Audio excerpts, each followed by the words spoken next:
الکریم اما بعد فاعوذ باللہ من الشیطان الرجیم بسم اللہ الرحمن الرحیم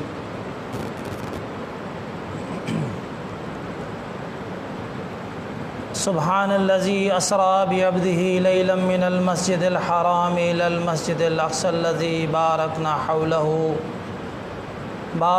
حولہ لنریہ من آیاتنا انہ هو السمیع البصیر وآتینا موسیٰ الکتاب وجعلناہ ھدی لبنی اسرائیل الا تتخذوا من دونی وکیلا ذریۃ من حملنا مع نوح انہ کان عبدا شکورا صدق اللہ العلی العظیم۔ معزز سامعین کرام، 15ویں سپارے کہ سورۃ بنی اسرائیل کا خلاصہ آج پیش خدمت ہے۔ سورہ بنی اسرائیل اسے سورہ اسراء بھی کہا جاتا ہے۔ اس میں اللہ تبارک و تعالی نے حضور صلی اللہ علیہ وسلم کے معراج کے بارے میں ذکر کیا۔ یہ مقام صرف اور صرف حضور صلی اللہ علیہ وسلم کو ہی ملا، ورنہ 1.25 لاکھ انبیاء علیہ السلام آئے، ان سے اللہ تبارک و تعالیٰ کی گفتگو بھی ہوئی،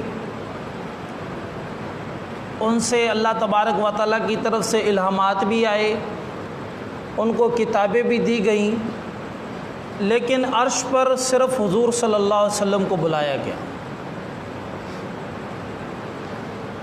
اور بعض حضرات کہتے ہیں کہ یہ معراج جو ہے یہ صرف خواب کی صورت میں تھا، تو بات دراصل یہ ہے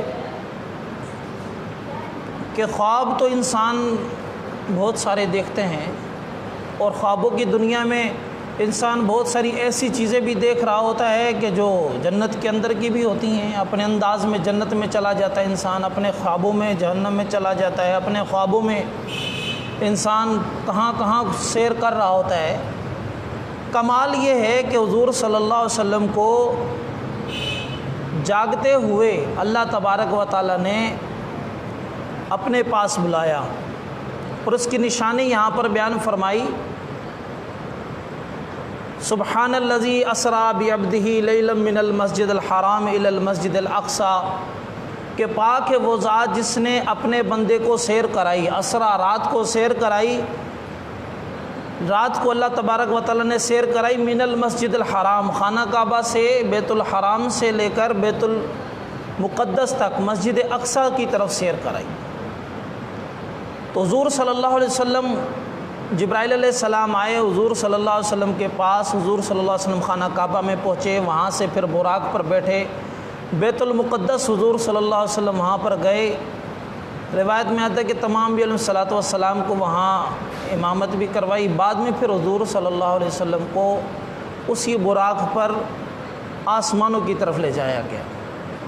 حضور صلی اللہ علیہ وسلم فرماتے ہیں کہ اس کی رفتار اتنی تیز تھی کہ ایک قدم اگر یہاں ہے تو دوسرا جہاں تک نظر پہنچے، اس قدر اسپیڈ اس کی تھی۔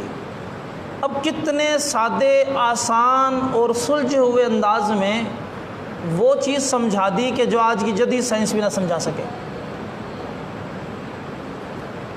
اور اگر کہا جائے کہ دنیا کی سب سے تیز ترین چیز دکھا دی، ہم یہاں پر موجود ہیں، اب دنیا میں ہمارے پاس اگر جو چیز ماپی جا سکتی ہے، جس کی اسپیڈ ہم ماپ سکتے ہیں، وہ لائٹ ہے، جس کی اسپیڈ تقریباً 3 لاکھ کلومیٹر پر سیکنڈ ہے۔ لیکن اللہ کے رسول نے جو تعبیر اختیار کی کہ ایک قدم یہاں پر اور دوسرا قدم جہاں پر نظر پڑے، جہاں نظر پڑے وہاں پر، تو اس سے معلوم ہوا کہ آج ہم یہاں بیٹھے ہوئے ہیں، چاند ہم سے بہت دور ہے، سورج ہم سے 8-9 منٹ کے نوری فاصلے پر ہے، تقریباً 9 منٹ میں، بعض جگہ آتا ہے 12 منٹ میں سورج کی روشنی زمین میں پہنچتی ہے، لیکن میری اور آپ کی نظر سورج پر 1 سیکنڈ سے بھی کم میں پہنچتی ہے۔ تو براق کی سپیڈ اس سے بھی پتہ نہیں کتنے زیادہ. بہت سارے ستارے جو ہمیں نظر آ رہے ہیں وہ اتنے بڑے بڑے ہیں کہ کروڑوں سورج اس کے اندر آ جائیں تو پتہ نہیں کتنی دور ہیں وہ ہم سے، لیکن اس کے باوجود ہماری نظر فوراً وہاں پر پہنچ رہی ہوتی ہے. تو دکھایا جا رہا ہے، سمجھایا جا رہا ہے، بتایا جا رہا ہے حضور صلی اللہ علیہ وسلم کے کلام سے کہ براق کی اسپیڈ اس قدر زیادہ تھی کہ میں اور آپ اسے ماپ بھی نہیں سکتے.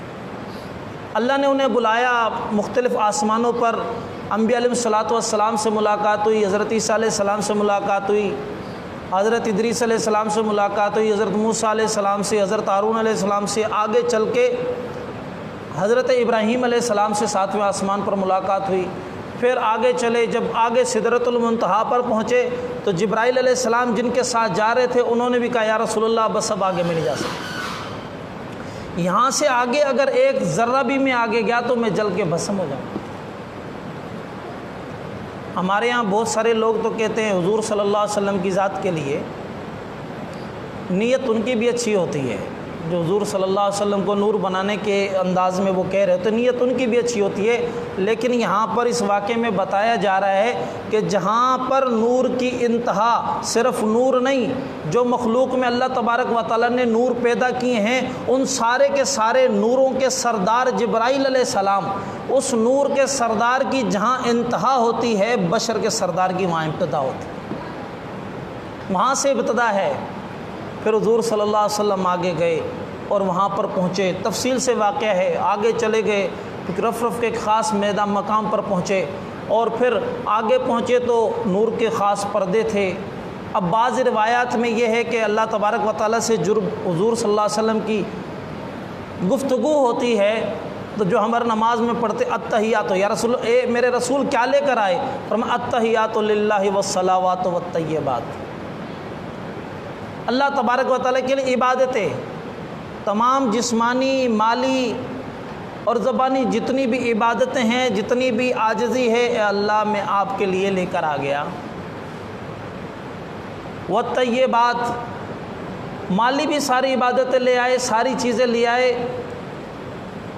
اب اللہ کی طرف سے السلام علیکم، اب اللہ کی طرف سے سلامتی، رحمتیں، برکتیں آ رہی ہیں. السلام علیکم ایھا النبی ورحمۃ اللہ. اب یہ یہاں پر رحمتیں، برکتیں اللہ کی طرف سے عطا ہو رہی ہیں. اب اللہ کی رسول کی ذات پر قربان جائیں، اللہ کے تبارک و تعالیٰ کے دربار میں موجود ہیں، جو اپنے لیے لینا چاہیں سب کچھ بھی لے لیں. اب اللہ سے مل رہی ہے سلامتی، رحمت، برکتیں وہاں پر مل رہی ہیں. حضور السلام علینا وعلی عباد اللہ الصالحین، اے اللہ یہ رحمت اور سلامتی جو آپ ہم پر بھیج رہے ہیں مجھے اپنی ذات کے لیے بھی قبول ہے. اے اللہ مجھے بھی نصیب ہو جائے وعلی عباد اللہ الصالحین، پیچھے جو صالح لوگوں کو چھوڑ کر اے اللہ ان کو بھی سب کو نصیب ہو. قیامت تک آنے والے لوگوں کے لیے جو نیک بنے گا، جو صالح بنے گا، معراج پہ جو برکتیں ملی اس کو بھی مل جائیں گی. حضور صلی اللہ علیہ وسلم کی جو وہاں گفتگو ہوئی وہ رحمتیں، برکتوں کی. پھر وہاں پر اللہ تبارک و تعالیٰ کی طرف سے نماز کا گفٹ ملا. نماز اللہ تعالیٰ نے 50 نمازیں عطا فرمائی. روایت میں آتا ہے کہ 50 ملی، پھر واپس آئے، موسیٰ علیہ السلام سے ہم کلام ہوئے، گفتگو ہوئی، کہنے لگے 50 بڑی زیادہ ہیں، واپس جائیں، کم کروا کر آئیں. یوں ہر دفعہ 5 کم ہوئی. اور جب آخری میں جب معلوم ہو کتنی جی آخر میں کہا رسول اللہ 5 تو بھی جب ہو گئی تو موسیٰ علیہ السلام کہنے لگے کہ اللہ کے رسول یہ 5 بھی بہت زیادہ ہے. تو کہنے لگے اب مجھے شرم آتی ہے کہ اب بھی جا کے اللہ سے کہوں. اور اللہ تبارک نے فرمایا کہ لا تبدیل کلمات اللہ، اللہ کے کلام، اللہ کے قول میں کوئی تبدیلی نہیں. 5 نمازیں پڑھیں گے 50 کا ثواب. اللہ کے ہاں وہی 50 رہی، بندے پڑھیں گے 5، اجر 50 کا مل جائے گا. تو یہ عنایات وہاں سے حضور صلی اللہ علیہ وسلم لے کر آئے. مختلف جگہوں پر جبرائیل علیہ السلام کے ساتھ جنت کی طرف کا بھی سیر کروائی گئی، جہنم کا بھی دور سے نظارہ کروایا گیا، وہاں بھی چیزیں بہت ساری دیکھی گئی، مختلف عذابات. بہرحال مختصر سا وقت ہے، مقصد قرآن کا خلاصہ. معراج پر کبھی موقع ملے گا تو انشاءاللہ تفصیل سے بات ہوگی. بہرحال اللہ تبارک و تعالیٰ نے وہ معراج کروایا، وہ جسمانی معراج تھا. اب آگے اللہ تبارک و تعالیٰ کا وہاں دیدار ہوا یا نہیں ہوا، لیکن اللہ تبارک و تعالیٰ کہتے ہیں وہاں پر میرے پاس پہنچ گئے فقاب کان قوسین و ادنا، کہ اللہ تبارک و تعالیٰ کے ہاں جب حضور پہنچتے ہیں تو قرب اتنا ہو گیا، فقاب کان قوسین، یہ جو دو تیر کمان ہوتی ہیں وہ اتنی قریب پہنچ جائیں یا اس سے بھی قریب، اللہ نے اپنے بندے کو، اپنے حبیب کو، اپنے رسول کو اتنا قریب کر لیا۔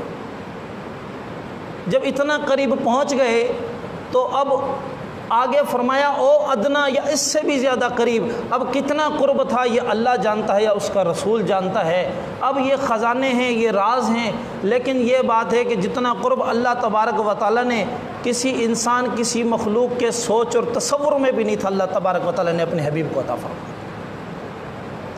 تب یہ ساری باتیں اللہ تبارک و تعالیٰ نے یہاں پر بیان فرمائی۔ اب اس میں اس صورت کے اندر جو خاص ایک تو یہ واقعہ بیان فرمایا، اللہ کے رسول آئے، مکے والوں کو بتایا، ساری چیزیں بتائیں، حیران ہو گئے، پریشان ہو گئے، اور اس کے بعد کہا دیکھو اب پھنسیں گے، یہ کیسی کیسی باتیں کرتے ہیں، ایک رات میں 1500 کلومیٹر کا سفر، پھر آسمانوں پہ گئے، یہ دیکھا وہ دیکھا، ابو بکر سے جا کر ملاقات ہوئی، ابو جہل کی یا کسی کی، ارے یہ بتاؤ کیا ایک دن کے اندر ایسا ہو سکتا ہے ایک آدمی اتنی دور چلا جائے، اتنی دور سے واپس آ جائے؟ تو کہنے لگے اگر اللہ کے رسول نے کہا ہے تو پھر ٹھیک۔ ابو بکر کی آنکھیں جھوٹ بول سکتی ہیں، اللہ کا رسول نے جو، تو صدیق لقب ایسے تو نہیں پڑا، سچا، بس جو اللہ کے رسول نے کہہ دیا اب وہی سچ ہے۔ میری آنکھیں جھوٹ بول سکتی ہیں، میرے کان غلط سن سکتے ہیں، ہر چیز غلط ہو سکتی ہے، لیکن اللہ کے رسول کا کلام جھوٹا نہیں ہو سکتا۔ یہ راز ہیں اللہ تبارک و تعالیٰ اور اس کے رسول کے قرب ہونے کے۔ تو لہٰذا یہ اللہ تبارک و تعالیٰ نے یہاں پر یہ چیزیں ساری بیان فرمائیں، حضور صلی اللہ علیہ وسلم نے یہ باتیں بتائیں، وہاں کے لوگ جو مومن تھے انہوں نے باتوں کو قبول کر لیا، جو منافق تھے، جو منافق تو نہیں اس وقت مشرک زیادہ تھے، انہوں نے انکار کیا۔ پھر ان کے لیے حضور نے بتایا کہ فلاں فلاں جگہ پر، اس جگہ پر ایک قبیلہ تھا، وہاں پر رات کا قیام تھا، 2 دن کے فاصلے پر دوسرا قبیلہ تھا، 1 دن کے فاصلے پر دوسرا قبیلہ تھا۔ اب جب دیکھا 2-3 دن کے بعد وہ قبیلے والے آئے، کہاں بھئی اس رات کو تم کہاں تھے؟ ہاں جی ہم اسی جگہ پر تھے، وہاں پر تھے جہاں پر حضور نے بتایا تھا، اسی جگہ پر۔ 3-4 دن کے بعد دوسرا قبیلہ آیا، ہاں بھئی تم کہاں پر تھے؟ کہ ہم اس جگہ پر تھے، وہی جگہ جو حضور صلی اللہ علیہ وسلم نے بتایا۔ تو یہ اللہ تبارک و تعالیٰ نے حضور صلی اللہ علیہ وسلم کو معراج کروایا، اور یہ نعمت نماز کی دولت مجھے اور آپ کو ملی۔ اب ان ساری چیزوں کے اندر اللہ تبارک و تعالیٰ نے ایک تو یہ باتیں بیان فرمائیں، اس کے بعد یہ جب ساری باتیں بیان فرمائیں، آگے اللہ تبارک و تعالیٰ نے مختلف قوموں کے ذکر فرمایا ہے، جس میں موسیٰ علیہ السلام کی قوم کے بارے میں ذکر فرمایا، اور حضرت شعیب علیہ السلام کی قوم کے بارے میں۔ اب یہودی حضرات جو تھے وہ اس بنی اسرائیل کے پاس 4000 انبیاء علیہ السلام آئے، اور انہوں نے انبیاء علیہ السلام کی بعض مرتبہ تو بات کو مانا، بعض مرتبہ نہیں مانا، حتیٰ کہ شعیب علیہ السلام کو قتل کر دیا۔ ناحق جب ان کو قتل کر دیا تو اللہ تبارک و تعالیٰ نے ان کے اوپر بخت نصر ایک بادشاہ تھا، اس کو مسلط کیا، اور اس نے ایسا شروع سے لے کر آخر تک اتنا ان پر ظلم ڈھایا، ان کے کتاب و توریت کو بھی تہس نہس کر دیا، یعنی جلایا، اور ان کے بعد ان کے علماء کو، ان کے صلحاء کو، سب کو قتل کر دیا۔ پھر اس کے بعد اللہ تعالیٰ نے ان کو دوبارہ حکومتیں دیں، ساری چیزیں ہوئیں۔ پھر اس کے بعد جب انہوں نے حضرت زکریا، حضرت یحییٰ کا دور آیا، تو پھر انہوں نے اسی طرح کیا، اللہ کے نبیوں کے ساتھ دونوں کو ہی شہید کر دیا۔ جب ان دونوں کو شہید کیا تو پھر بابل کا ایک بادشاہ تھا، بعض جگہ اس کا بیردوس نام آتا ہے، بعض جگہ خردوس نام آتا ہے، اس نے پھر ان کے اوپر اسی طریقے سے بہت زیادہ جو ہے ان پر حملہ کیا، اور ان کے ساتھ قتل و غارت کری، اور پھر ان کو اللہ تبارک و تعالیٰ نے یہ درس دیا کہ اللہ کے نبیوں کے ساتھ اس طریقے سے نہیں کیا جاتا، اور یہ جو اگر تم کرو گے اللہ کے نبیوں کے ساتھ تو دنیا میں بھی ہلاک ہو جاؤ گے، آخرت میں بھی ہلاک ہو جاؤ گے۔ ان واقعات کے بعد اللہ تبارک و تعالیٰ نے کچھ اخلاقی احکامات بیان فرمائے ہیں۔ اللہ تبارک و تعالیٰ نے والدین کے بارے میں اللہ تعالیٰ نے فرمایا، اور توحید کے بارے میں اللہ تبارک و تعالیٰ نے فرمایا، اور بڑی جامع ایسی باتیں، ایسا درس دیا کہ اگر ان باتوں پر عمل کر لیا جائے تو انسان دنیا میں بھی کامیاب ہو جائے، آخرت میں بھی کامیاب ہو جائے۔ اللہ تبارک و تعالیٰ نے فرمایا وَقَضَىٰ رَبُّكَ أَلَّا تَعْبُدُوا إِلَّا إِيَّاهُ، ارے اللہ نے یہ فیصلہ کر دیا ہے، یہ اللہ نے مہر لگا دی ہے کہ اللہ کے علاوہ کسی کی عبادت نہیں ہوگی۔ عزت، تعظیم، محبت سب چیزیں جائز ہیں، جس کے ساتھ بھی کر لو، لیکن یہ جو پیشانی ہے، یہ انسان کی جو پیشانی ہے، یہ صرف اور صرف اللہ کے سامنے جھکے گی۔ جب آدم کو پیدا کر دیا تو مخلوقوں کی سرداروں کو اللہ نے جھکا دیا آدم کے سامنے، فرشتوں کو جھکا دیا اور یہ فیصلہ کر دیا قیامت تک یہ آدمی ایسا ہے، یہ اشرف المخلوقات ہے، تمام مخلوقات سے اعلیٰ ہے، اب یہ کسی اور کے سامنے نہیں جھکے گا، سارے اس کے سامنے جھکیں گے، سارے اس کے مطیع اور فرما بردار ہوں گے، سارے اس کے حکم کے پابند ہوں گے۔ میکائیل علیہ السلام ہے، ادھر بارشیں کر رہے ہیں، ادھر بارشیں کر رہے ہیں، کس کے لیے کر رہے ہیں؟ انسان کے لیے کر رہے ہیں۔ اسرائیل علیہ السلام کے پاس جو خدمتیں ہیں، صرف یہ نہیں کہ وہ موت کی ہیں، دوسری بھی ان کے پاس خدمتیں ہیں۔ حدیث میں آتا ہے کہ انسان کے جسم کے اوپر 360 فرشتوں، ہر جوڑ پر اللہ نے ایک فرشتے کی ذمہ داری لگائی ہے۔ بعض جگہ آتا ہے کہ انسان کے اندر اتنی رگیں ہیں کہ وہ 3 لاکھ کلومیٹر تک یا اتنی بن جاتی ہیں۔ اب انسان کے اندر چھوٹی چھوٹی رگیں ہیں، انسان خوردبینوں سے بھی نہیں دیکھ سکتا۔ یہ آنکھ ہے، اس آنکھ کے اندر 14 کروڑ کیمرے لگا رکھے ہیں اللہ نے، میں اور آپ کہاں سوچ سکتے ہیں؟ 14 کروڑ کیمرے ہیں، کیا کس طرح دیکھنا ہے، آگے دور کا پیچھے کا، اگر تھوڑا سا فرق ہو جائے، دور نزدیک کا ہمیں پتہ نہ لگے تو سائیں تو میرے قریب بیٹھے ہوئے ہیں، میں زور زور سے آواز دیتا پھروں، پتہ ہی نہیں نا دور یا قریب ہے۔ اور ادھر کوئی دور بندہ کھڑا ہو تو میں اس کو بھائی جان ادھر آنا، بھائی جان ادھر آنا، پڑوس والے کہیں گے یار دیکھو کیا مولوی صاحب بے وقوف ہیں، وہ ادھر 20-30 میٹر کے فاصلے پہ کھڑا ہے اور آواز اس طریقے سے دے رہے کہ ہمیں پڑوس والے کو سمجھ نہیں آتی۔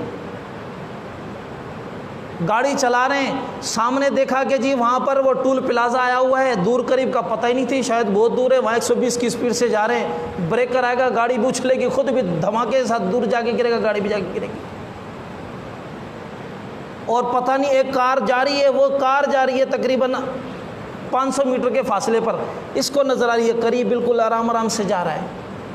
تو چھوٹی کوئی چیز چھوٹی کو چھوٹی دکھانا، بڑی کو بڑی دکھانا، قریب کو قریب، دور کو دور دکھانا، رنگ دکھانا، کتنے ہمارے پاس وہ جو اکثر کہتے ہیں کہ جی کلر بلائنڈ بھی لوگ ہوتے ہیں، ارے بھائی یہ کیا ہے، آنکھ جیسی آنکھیں ساری چیزیں دیکھ رہے ہیں۔ عموماً ہمارے پاس جو اکثر ہمارے اسٹوڈنٹس جو ہیں کیڈٹس آرمی میں سلیکشن وغیرہ کے لیے جا رہے ہوتے ہیں، یا ہمارے پاس بھی جب کیڈٹس کی ہم سلیکشن کرتے ہیں، بہت سارے بچے وہاں کلر بلائنڈ نظر آ جاتے ہیں، ساری زندگی گزار دی ہے، انہیں پتہ نہیں ہوتا، اور جب وہاں جا کے پتہ لگتا ہے فلاں کلر اس کی پہچان نہیں ہے۔ کتنے اللہ تبارک و تعالی، یہ ساری چیزیں کیسے کنٹرول ہو رہی ہیں، اللہ کے راز ہیں۔ پوری مخلوقات کے اندر جو جو نظام چل رہا ہے سب اللہ تبارک و تعالیٰ چلا رہے ہیں، ساری کائنات کو ہم سب کا خادم اور مخلوق بنا دیا۔ 8 یا 10 سال کا بچہ ہوتا ہے، 100 اونٹوں کی پوری لائن اس کے رسی پہلے والے کی بتا دو، 100 اونٹ اس بچے کے پیچھے پیچھے چل رہے ہوں گے۔ تو بھائی اللہ تعالیٰ کہتے ہیں یہ ساری مخلوق تمہاری خادم ہے، تمہارے سامنے جھکے گی، اے بندے تو نے اللہ کے سامنے جھکنا ہے۔ وَقَضَىٰ رَبُّكَ أَلَّا تَعْبُدُوا إِلَّا إِيَّاهُ، اللہ نے فیصلہ کر دیا کہ نہیں عبادت کرو گے سوائے اسی کی، اللہ کی عبادت۔ دوسرا حکم فرمایا وَبِالْوَالِدَيْنِ إِحْسَانًا، اور اللہ نے اپنی ذات کے بعد فوراً اور والدین کے ساتھ احسان کرنا ہے، والدین کے ساتھ خیر خواہیاں کرنی ہیں، والدین کے ساتھ بھلائیاں کرنی ہیں۔ احسان کیا عربی زبان اور کیا اس کا حسن، احسان کا لفظ ذکر کیا ہے۔ احسان کہ اگر میں معنی بیان کروں، جتنا تم اچھا کر سکتے ہو اتنا اچھا کرو، بغیر کسی مطلب کے۔ آج ہم جو کہتے ہیں بھئی یہ آپ کا مجھ پر احسان ہے، مطلب ہے چیز فری میں دے دی ہے، اس کا کوئی بدلہ آپ نے نہیں لیا، تو اللہ بتا رہے ہیں کہ یہ آپ کی طرف سے میرے اوپر احسان ہو رہا ہے بندے، جب تو کر رہا ہے تو اللہ کہتا ہے کہ اللہ کی طرف سے ہم سب پر بے شمار احسان ہیں، ہم ایک دوسرے پر احسان کرتے ہیں، اس کا کوئی بدلہ نہیں لیتے، تو اللہ کہتا ہے اپنے والدین کے ساتھ احسان کرو۔ یہ اللہ احسان ہی کریں بس، انہوں نے اتنا ہمیں دے دیا، ہم بدلے میں کچھ دیں؟ کا بدلے والا چکر ہے ہی نہیں، احسان کرو۔ کیوں؟ اللہ کے رسول نے بتایا۔ ایک صحابی آئے، اپنی والدہ کو کندھے پر لے کر حج کروانے کے لیے آئے، کہا یا رسول اللہ میں اس کو 3 کوس یعنی تقریباً 9 کلومیٹر اپنے کندھے پر بٹھا کر لے کر آیا ہوں، اتنی شدید گرمی کے حد۔ یا رسول اللہ میں نے اس کا حق ادا کر دیا؟ اللہ تبارک و تعالیٰ کی ذات نے حضور صلی اللہ علیہ وسلم کو بھی وہ شفقت اور محبت دی تھی اور وہ نور اور وہ تعلیم دیا تھا کہ کیا کہیں۔ حضور فرمانے لگے تم نے تو اپنی والدہ کی ایک مسکراہٹ کا بدلہ بھی ادا نہیں کیا۔ ارے والدین کے ساتھ احسان کرنا بدلے والا چکر نہیں، زندگی کھپ جائے گی، ایک آہ کی تکلیف کا بھی بدلہ نہیں دے سکتے۔ تو فرمایا اب یہ اللہ نے کہا احسان کرنا، آگے اللہ تبارک و تعالیٰ اس کی وضاحت کرتے ہیں، اس کمال سے وضاحت کرتے ہیں کہ میرا تو دل نہیں چاہتا آج کے درس میں اس بات سے آگے بڑھوں۔ اللہ کہتے ہیں اما یبلغن عندک الکبر احدہما او کلاہما فلا تقل لہما اف ولا تنہرہما۔ ارے اگر ان دونوں میں سے کوئی ایک یا کوئی دونوں بڑھاپے کو پہنچ جائیں، جب بڑھاپے کو پہنچیں گے تو ان کی عادتیں بچوں کی طرح ہو جائیں گی، بعض عادتیں تمہیں پسند نہیں آئیں گی، بعض غیر ضروری وہ ضد کریں گے، بعض مرتبہ غیر ضروری آپ سے باتیں کریں گے۔ فرمایا سب کچھ کریں، بعض دفعہ تنگ کریں گے، بعض دفعہ کہیں گے بھائی پیسے دے دو مجھے ادھر جانا ہے، بھائی پیسے دے دو میں نے فلاں بیٹے کو دینے ہیں، بھائی پیسے دے دو میں نے فلاں بیٹی کو دینے ہیں، بھائی یہ چیز خریدنی ہے بابا جان، نہیں خریدو کوئی ضرورت نہیں ہے۔ کبھی کہیں گے ابا جان مجھے یہ خریدنا ہے۔ اب یہ ساری باتیں بڑھاپے میں ہوں گی ان کی طرف سے۔ فرمایا فلا تقل لہما اف، ہوں کر کے بھی جواب اف تو ہم اگر اردو میں تو بہت خطرناک ہوتا ہے، سندھی میں بھی اگر جس طرح کہا جائے اگر وہ چاہے تو بابو چاہے تو بابا ہے کر، ہاں بابا سائیں حاضر ماں کیاں تھو یہ جواب ڈیڑو آ، ہاؤ چئی چھڑیو پھانسی میں گنہگار تھی میں قرآن جو نافرمان تھی۔ تو فرمائیں ایڑی عاجزی انکساری، اس طریقے سے عاجزی انکساری کرنی ہے، نہ ان کو اف کہنا ہے ولا تنہرہما، نہ ان کو کچھ جھڑکنا ہے۔ یہ اللہ کیسے بات کریں؟ کہا وقل لہما قولا کریما، بہت ہی میٹھی شفیق زبان استعمال کرنی ہے۔ کہا بیٹا یہ کام کر دو، جی ابا جان میں حاضر، حکم کیجئے میں نوکر میں خادم، بتکلف عاجزی کر کے دکھاؤ، قول کریم شفیق محبت والا قول کرو۔ اور اللہ یہ صرف بات ہی کرنی ہے؟ کہا نہیں نہیں، صرف بات نہیں، اپنا جسم کس طرح دکھانا ہے؟ فرمایا وَاخْفِضْ لَهُمَا جَنَاحَ الذُّلِّ مِنَ الرَّحْمَةِ، کہ اس کے سامنے اپنی عاجزی والے بالکل اس طریقے سے جھکا دو، اپنے آپ کو جھکا دو۔ اور فرمایا وَقُلْ رَبِّ ارْحَمْهُمَا، اب زبان سے انتہائی کریم قول، جسم سے انتہائی عاجزی، جیسے وہ چاہیں تم میں تصرف کر لیں، جیسے وہ چاہیں تمہارے مال کے اندر وہ تصرف کر لیں۔ اکثر میں ایک مثال دیتا ہوں، ہمارے استاد محترم نے دی تھی، وَاخْفِضْ لَهُمَا جَنَاحَ الذُّلِّ سے مراد یہ ہے کہ ہم نے بچپن میں دیکھا ہوگا کبھی کبھی کوئی کوا یا کوئی دوسری کابر وغیرہ یا کوئی پرندہ بچوں کے ہاتھ لگ جاتا ہے، تو بچے کیا کر رہے ہوتے ہیں؟ ان کو اڑاتے ہیں، وہ اڑتا ہے، کبھی اڑاتے ہیں، کبھی اٹھا کر پانی میں پھینک دیتے ہیں، کبھی وہاں سے اٹھاتے ہیں، اس میں تھوڑی سی ہمت پیدا ہوتی ہے تو تھوڑا اڑتا ہے، ادروائز وہ گر جاتا ہے۔ آخر جب بالکل ہمت ختم ہو جائے تو اس کے پر پھیلے ہوتے ہیں، گردن ٹیڑھی ہوتی ہے اور نیچے گرا ہوتا ہے۔ اب وہ کہتا ہے مجھے اٹھاؤ پھینکو جو کرنا ہے کر لو، میرے اندر کوئی ہمت نہیں۔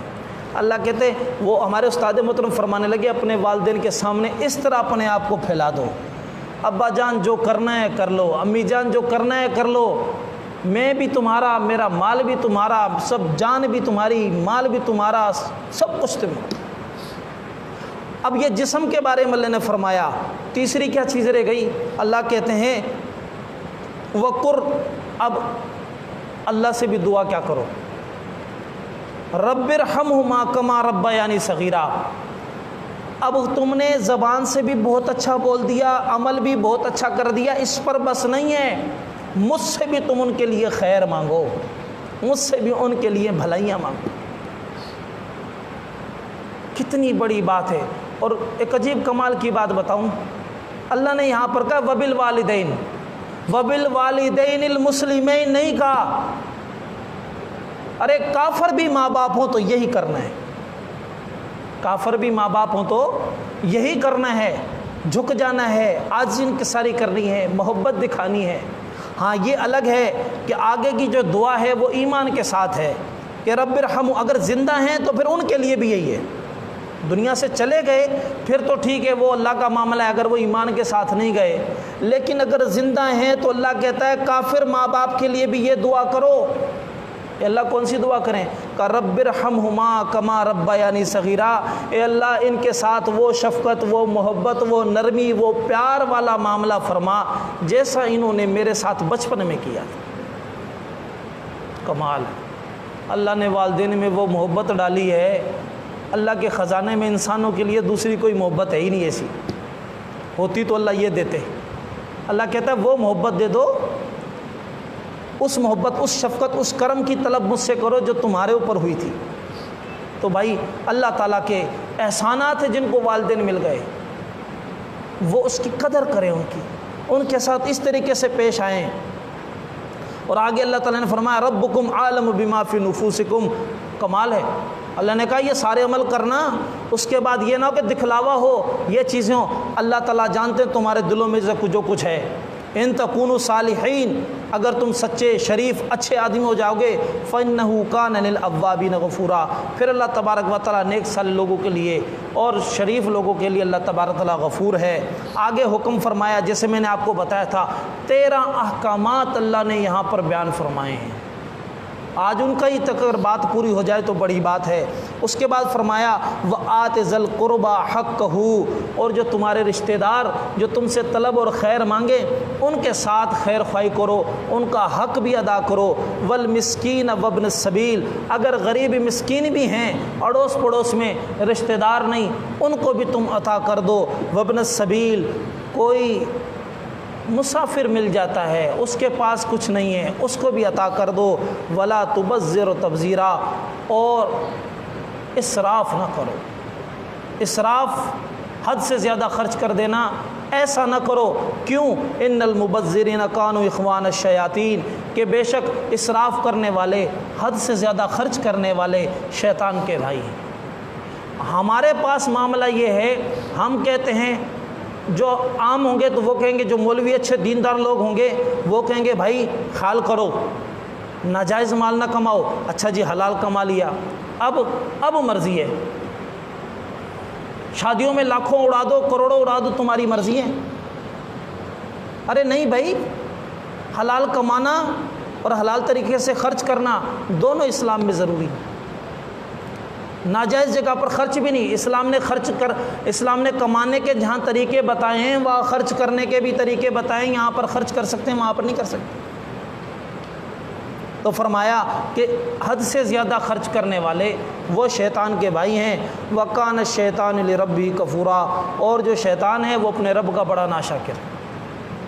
حقیقت میں اللہ تبارک و تعالیٰ یہ مجھے اور آپ کو درس دے رہے ہیں، لمٹ سے کراس نہ کرو۔ اگر لمٹ سے کراس کرو گے ایک وقت ایسا آ جائے گا مال بھی ختم ہو جائے گا، پھر تم ناشکرے بن جاؤ گے، اور جب تم ناشکرے بن جاؤ گے تو شیطان کا مقصد پورا ہوگا۔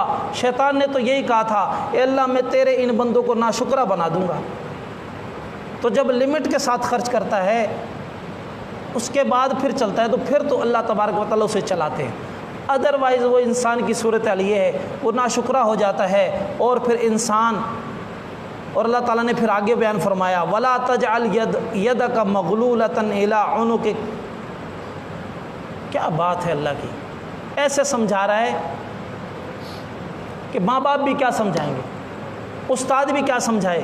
اللہ کہتا ہے کہ اپنے ہاتھ کو اتنا بھی کمزور نہ کر کے بالکل اپنی گردن کے ساتھ ہو جائے، 1 روپیہ بھی کسی کو نہ دیں، اتنا بخیل بھی بننے کی ضرورت نہیں ہے۔ بعض لوگ ایسے ہوتے ہیں اتنے بخیل، خیر خیرات دینا تو دور کی بات ہے، اپنی اولاد پر بھی خرچ نہیں کرتے۔ مجھے ایک واقعہ یاد آ رہا ہے، پھر کبھی انشاءاللہ اس پر سناؤں گا، چلیں میں بتا دیتا ہوں۔ ہمارے گھوٹکی کی طرف جو ہے ایک شخص تھا، اللہ تعالیٰ اس کو جنت الفردوس میں جگہ دے، اللہ تعالیٰ اس کی بخشش فرمایا، اب تو چلا گیا، یا مجھے بھی کچھ عرصے پہلے بتایا کہ اس کا انتقال ہو گیا، لیکن حقیقت مجھے پتہ نہیں۔ بہرحال وہ اتنا مالدار تھا کہ ہمارے علاقے میں اس طرح جو زمین خریدتا وہی خریدتا تھا، 5000 ایکڑ سے زیادہ زمین ہے اس کے پاس۔ اچھا، جب اس کو